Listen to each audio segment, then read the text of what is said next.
ഞാൻ അഴിമതിക്കെതിരെ ഇനിയും പൊരുതും. എവിടെയപ്പ പൊരുതിയത്?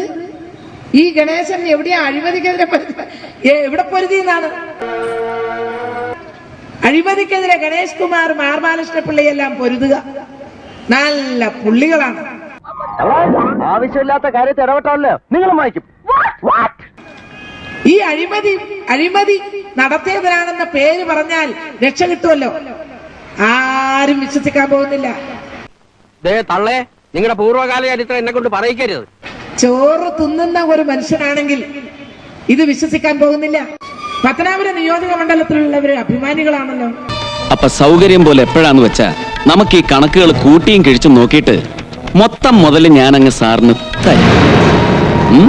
രാജ്ഭവനിൽ തയ്യാറാക്കിയ പ്രത്യേക പന്തലിലേക്ക് കെ ബി ഗണേഷ് കുമാർ വരികയാണ്. മന്ത്രിസഭയിലേക്ക് ഒരു മന്ത്രിയായി മൂന്നാമതാണ് കെ ബി ഗണേഷ് കുമാർ എത്തുന്നത്.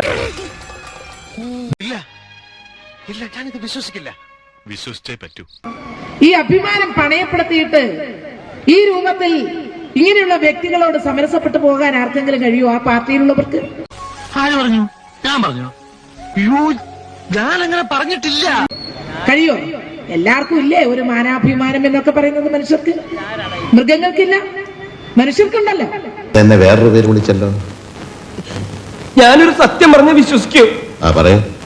എനിക്കത് ഓർമ്മയില്ല.